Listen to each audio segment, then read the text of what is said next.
This is how you will plot your TPR chart or your news chart. This is a blank one. During the exam, you will be asked to use a green pen.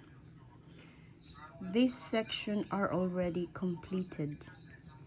So let's do that now. So this is completed, meaning the assessor have already put your name, your date of birth, your date of birth, or your patient's date of birth, I beg your pardon, patient's details. So here is where you are going to be asking your assessor, Miss Assessor, what is the date and time of this assessment, please? So for example, your date of exam is 4th of April and the time Miss Assessor will say 11:30. This is a military time. Okay, so let's put 4th of April, 11:30. Okay, right. Your temperature, your respiration, for example, is 23. Write it here. Write the number next to the dot. Can you guys see? Write the dot, write the number. Don't occupy the next column. The number can go over the next column, but not fully occupying the next column. Next one, patient has no history of COPD. All you need to say is, Miss Assessor, I am using scale 1. Just a statement telling assessor you're using scale 1. No explanations required. However, if you see that your patient has COPD or a CO2 retainer in any of the information on your assessment, make sure to ask this question. Miss Assessor, is there a direction from a qualified clinician to use a scale 2? Miss Assessor, if Miss Assessor says no, then cross this out. So like I said earlier, your patient has no COPD history. Patient saturation is 96 on air. So I will say, Miss Assessor, my patient, I am using scale 1, period. Right, let's do this. 96. Write the number. Cross this out like this. 96. Okay. Scale 2 is crossed out. And air. Make sure you do not miss plotting or writing the letter A. Okay. There you go. Let's start again. Date and time. Always plot from the top downwards. Do not miss any box. If you miss any box, you will fail it. Okay, even if you did a perfect assessment. Let's now go to blood pressure. For example, your patient's blood pressure is 110 systolic over 60. Let's write it down. 110, so you put a dot, but don't leave the dot. That is only a guide for you to put an arrow. That's it. You see that? 110 over 60, I said, I think. And then put connection lines.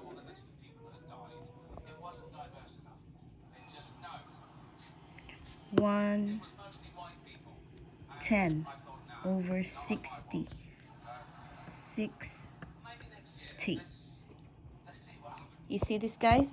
Write the number next to the arrow, not above. Why? Because above 110 is a score of 0. If you're rushing, you could score the 110. 0. It has to be next to the arrow because it scores a 1. Okay? Next one, pulse of 98, for example. 98. Dot 98. And then your patient is alert. Make sure to write that down too. And then patient's temperature 37.6. 37, you can write number here, 37.6. Okay, so now what's our total? Let's start. This one, so the color signifies a score. White is 0, yellow is 1, orange is 2, 3 is red. That is 23, so that's a 2. 96, that's a 0. Nothing there, nothing there. 110 is a 1, so that's a total of 3 now. 98 is a 1, that's a full. Okay, so you put 4 here, score of 4.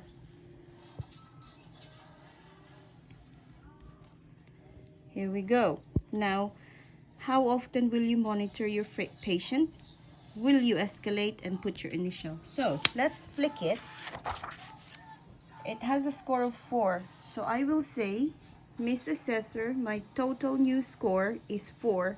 The recommendation is 4 to 6 hourly. However,